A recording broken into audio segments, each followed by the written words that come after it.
Evolve Beyond Borders is proud to introduce Vicky Nunes, Senior Director of Employee Experience at Simpplr.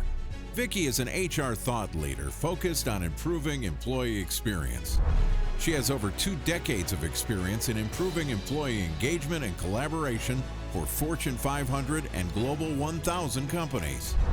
Let's welcome Vicky as she shares her insights on Preparing for the Future, a roadmap for belonging and engagement in a borderless employee experience. Thank you. Welcome, everyone. This is Vicky Nunes. I'm leading employee experience at Simpplr. Our mission is to transform the work experience for billions of people around the world, which is right on target for our topic today. I'm happy to share some thoughts with you on creating a greater sense of belonging and engagement in a borderless world of work. I've been working on employee experience and people programs for over 30 years, and improving EX is my mission because when work is good, life is better. But I can't do it alone, and you're in an excellent position to help create those positive experiences at work for everyone in your organization. So we're going to talk about how belonging, connection, and engagement are key to productivity in the future of borderless work. 30 minutes from now, you'll see how important this is from both a business perspective and a human perspective. And we're going to dive into where the connections that really matter happen, who in your organization is in the best position to facilitate that, and how to make those opportunities for belonging and connection a part of daily life. And finally, you'll learn something surprising about what people really want versus what leaders think they want in terms of belonging and connection at work. So the specific challenge I'll try to solve is how do we recreate the sense of belonging that you could have with an in-person, in-office work experience when we're working in a virtual environment across country borders. So traditionally, when we all work together in an office, it happened organically. The morning, the coffee maker, walking together to the conference room. It was during these random, casual times that we learned about each other's families and hobbies and special interests. And that frequency of casual interactions breeds familiarity, which breeds trust and empathy. And that helps us to collaborate more organically, which makes us more productive. So yes, it does impact productivity. So this isn't a feel-good initiative. It's a critical factor of employee engagement. Gallup has done the research. They show significant gains in productivity and profitability for companies with highly engaged employees, as well as significant decreases in turnover. So the business impact is clear. What's concerning is that the Bureau of Labor Statistics in the US has reported that while productivity increased at the height of the pandemic, it dropped in 2022. So what's causing the drop? There's a variety of factors, but one of them is that we've become more task-focused and less collaborative while working remotely. That results in an immediate productivity gain, but it's not sustainable because over time, productivity degrades as we lose the benefits of collaboration that we accumulated over time. So the work can get done anywhere, but the social and collaboration infrastructure is breaking down. So we need a new paradigm for how to collaborate across borders, time zones, and cultures. So why is this collaboration advantage so important? Well, it's because we're inherently social creatures, both the introverts and the extroverts. We all find a great deal of purpose in living in service of others, in belonging to something bigger than ourselves. There was this study done in 2019 by BetterUp, and they found that workplace belonging can lead to a 56% increase in job performance, and a 50% reduction in turnover. But when our social needs are not met, we all suffer. On a personal level, there's a significant impact on health and well-being. It even beats smoking and cholesterol level in predicting physical health. On an organizational level, that drop in collaboration is demonstrated in both active and passive ways. That same study by BetterUp showed that a single incidence of micro exclusion can lead to an immediate 25% decline in an individual's performance. Unfortunately, we've seen an increase in social isolation over the past few years, accelerated by the pandemic, by working from home, by the increasingly global distribution of our workforce. And that social isolation trend is happening at the same time as the Great Resignation. So even with all the tech layoffs lately, the Great Resignation isn't over. If we look back to 2009 in the US, for example, there were more than 6 unemployed people for every 1 job opening. The employer held all the cards, 6 people fighting for 1 job. But now in the US, we have 1.7 jobs for every job seeker, almost twice as many job openings as we have candidates. And the more that supply-demand ratio stays in favor of candidates and employees, the more customary it will be for them to claim their power. So this triggers a need for the employer to be more intentional about creating a positive work experience where they can flourish. Otherwise, they have many opportunities to find that elsewhere. But neither end of this swinging pendulum makes for a healthy relationship, because healthy relationships are reciprocal, and reciprocity is founded on trust. It's based on this fundamental belief that the partnership provides greater value for both parties.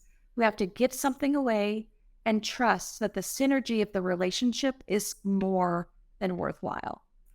So in the old school model, where the employer had the upper hand, they were able to exercise a lot of power and control.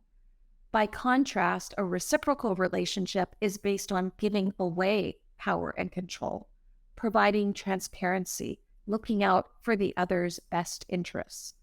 So the advantage of reciprocal relationships at work is that they're highly scalable, sustainable, very low maintenance, and self-reinforcing, which means they're more productive.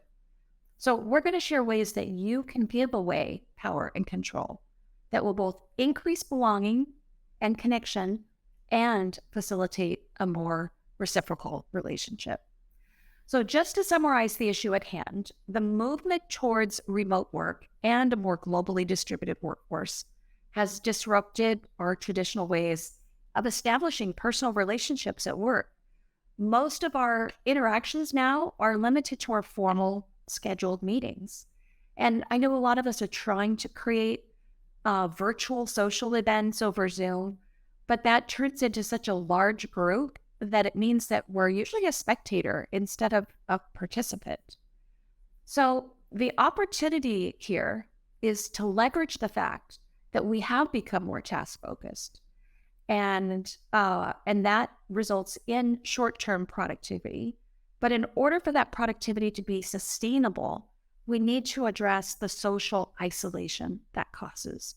So we're going to talk about how to make our physical proximity irrelevant through emotional proximity, and how to leverage the small opportunities we have every day to build those human connections.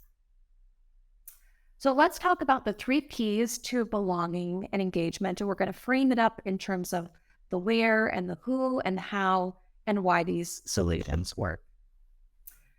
So where do we connect with colleagues who are in a different country, perhaps a different time zone? So obviously, we're looking for virtual spaces.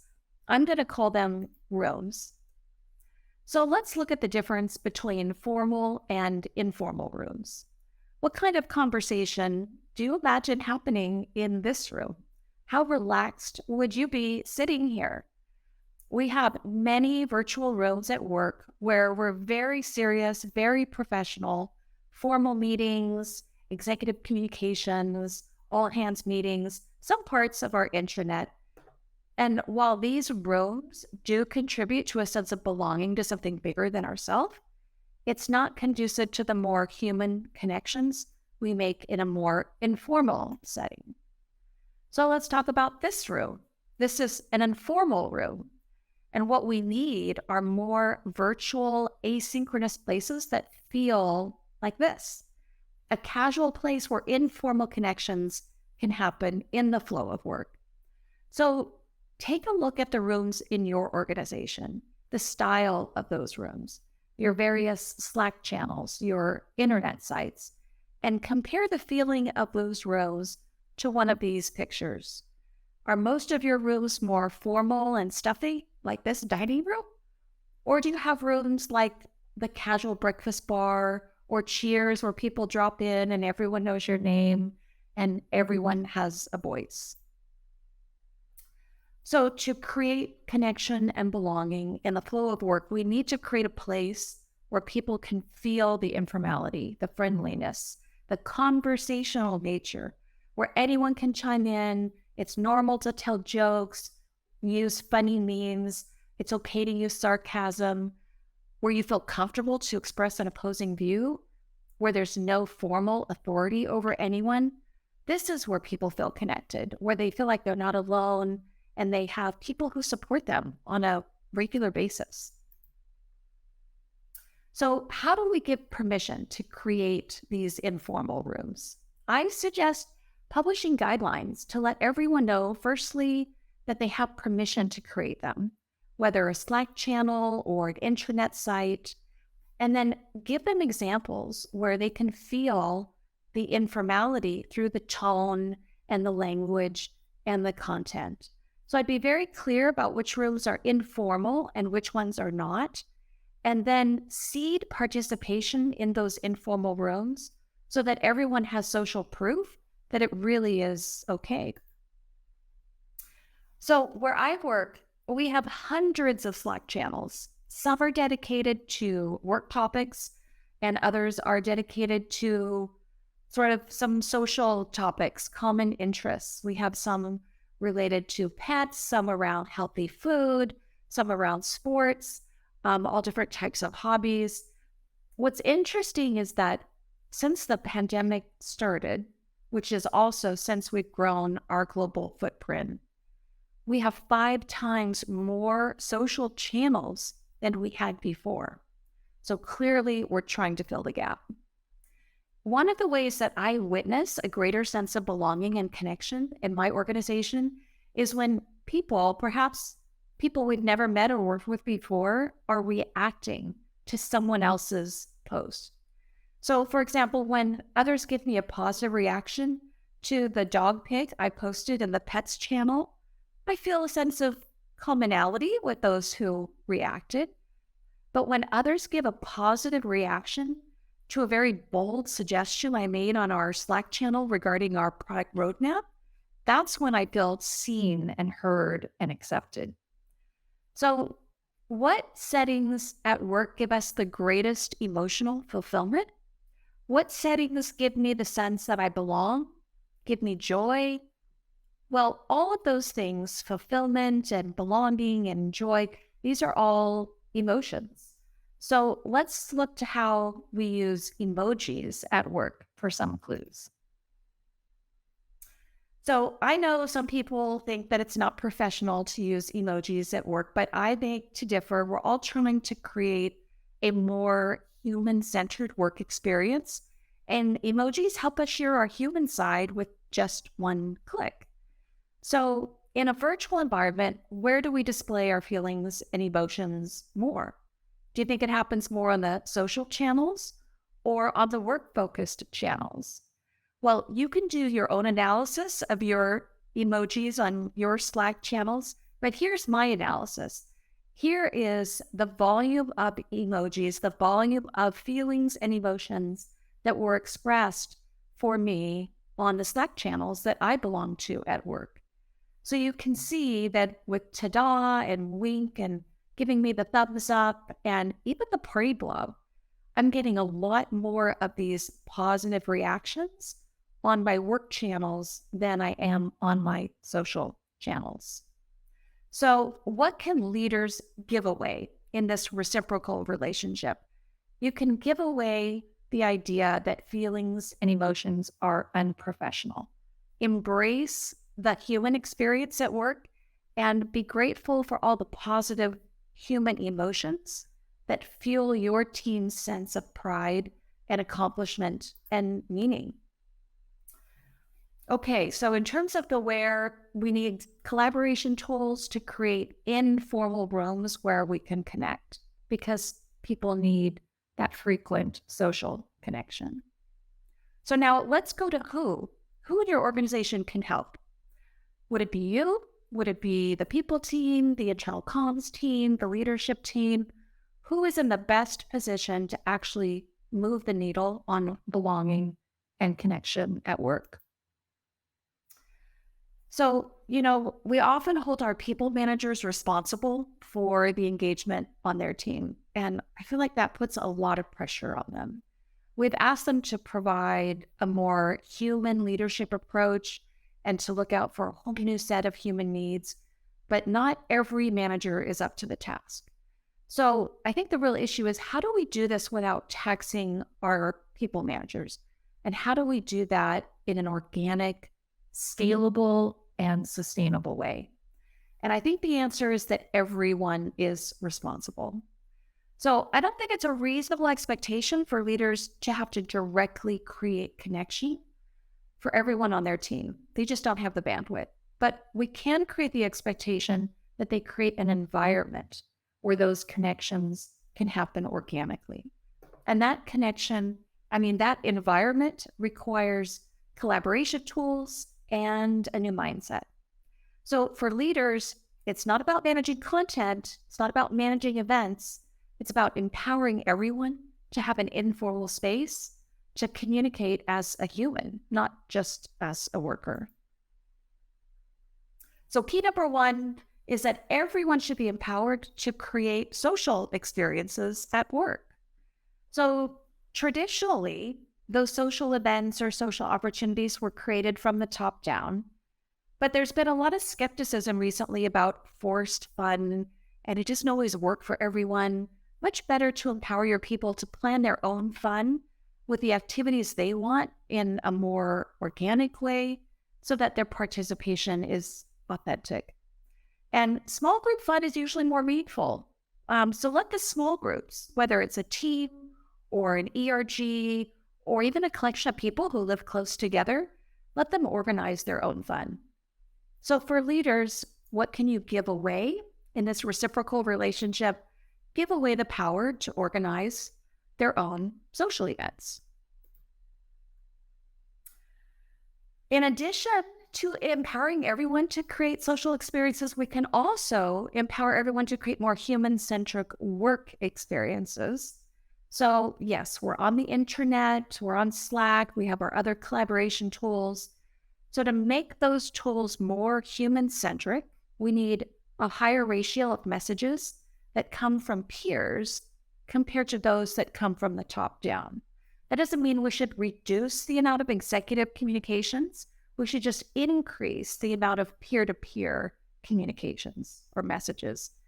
So where I work, we use our internet in a lot of ways. We use it to give each other recognition. We nominate each other for awards. We share our win stories. We pose questions. We suggest ideas. We give a lot of positive affirmations to the content that someone else put on the intranet. We give likes and shares and comments. We have a very high rate of participation. And we do a lot of storytelling from all parts of the organization.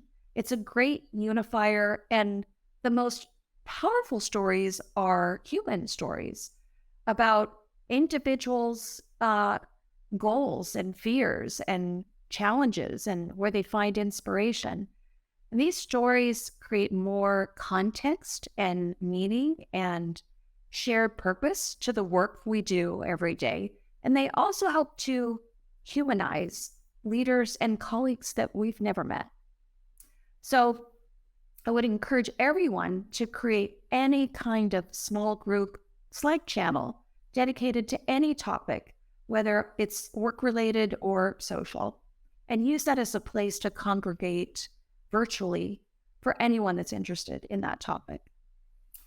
So that means giving up editorial control of what's being shared on your intranet and messaging tools, but I'm suggesting that it's okay to have informal grassroots content, as long as you distinguish between the formal rooms and the informal rooms.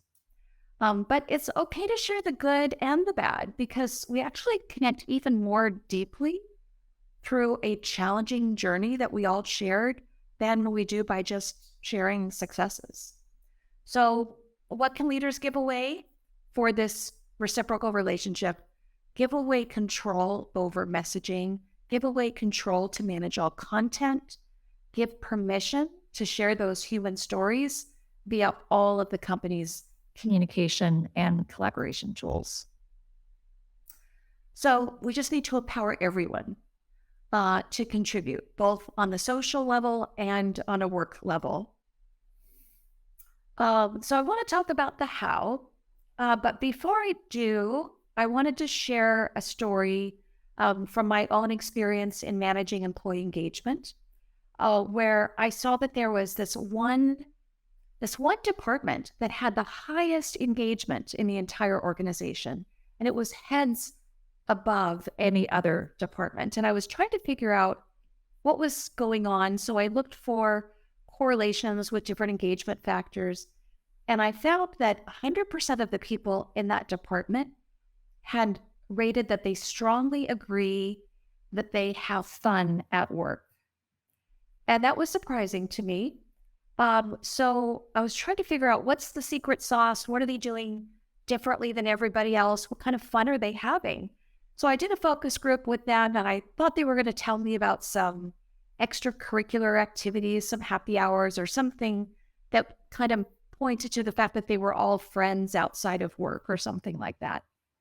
But it turns out that in that department, people were spread out over all different time zones, and they had never met in person. And the reason that they gave for having so much fun is because work is fun. It's fun to win over a prospect. It's fun to solve a customer's problem. It's fun to think of innovative ways of using our tools.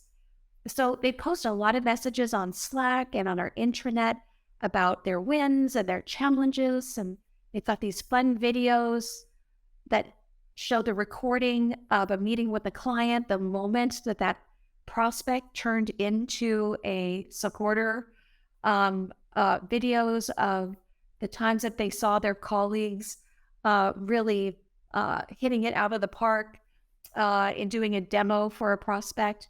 They were having fun while they were working, not after. So I wondered if this was a one-off situation or if there was some science behind it. So I looked to the self-determination theory of motivation. And according to this model, we are motivated when we have autonomy and competency and connectedness. But we actually feel more fulfilled and more connected when we're having fun as a byproduct of participating in something that really matters, more so than we do in activities where the goal of the activity is to have fun. This is also supported by the PERMA model of a fulfilling life. So belonging and connection happen organically when people have meaningful relationships with their coworkers, when they feel connected with the organization's purpose and goals, when they're doing their best work, when they have a sense of accomplishment, and they can see how their efforts are actually making a difference. But our social events only satisfy two aspects of this model. It doesn't quite measure up when it comes to living our passion, utilizing our strengths, having a purpose, or getting those big wins. So the most powerful connections we build at work is actually based on shared purpose and meaning in the work itself. The value we're providing, the customers we're delighting, the code we cracked, the products we designed. We're proud and we're interested and we're excited about it. And we're connected by the goal, the shared struggles, the shared journey, the shared wins. So to improve belonging, we have to create an environment for connection, not outside of work, not in tangent to the work, but actually in the work itself. This is what matters according to this model. But I wanted more proof. So I did a survey recently of 125 people across the US, not at my company, just random people in full-time professional jobs. And the responses I received had a good 50-50 split between male, female, a good split between individual contributor and leader. And for the individual contributors, I asked, what matters most for your own sense of belonging and connection? Whereas for the managers, I asked, what do you think matters most to your team?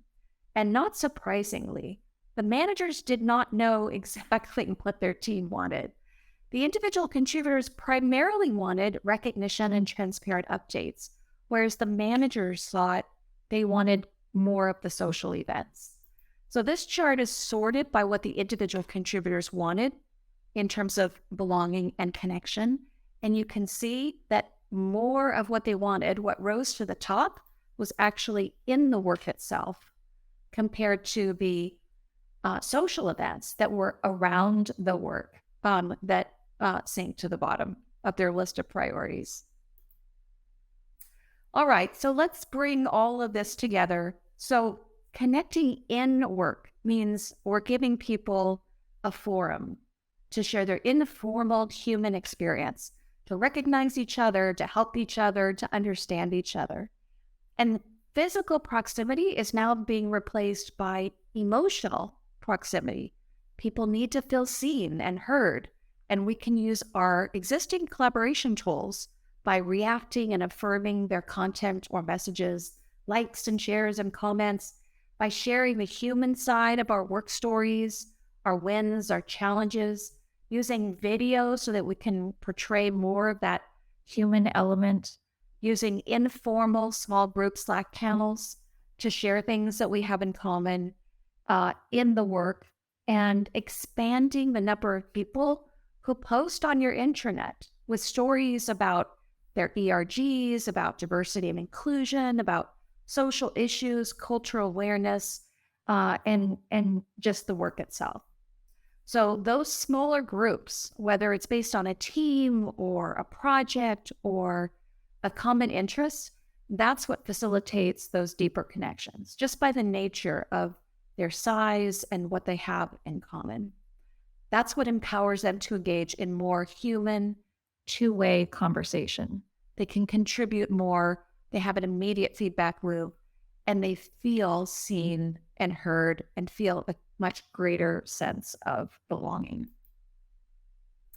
So the bottom line is that through our remote borderless work, we have actually a really impactful opportunity to both optimize our task focus and enable a greater sense of familiarity and trust and belonging and connection.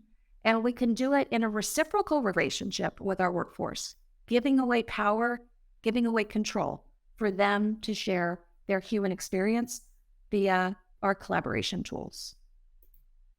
So what I really want to leave you with is that shared emotions within the work itself, that's what creates the most visceral connections we form at work. So if you're able to implement some of these ideas in your organization, I'm sure your executive team will appreciate the impact on retention and engagement and productivity. But mostly, I just want to say thank you for caring about the employee experience and for helping to create a work environment where people can flourish. Thank you.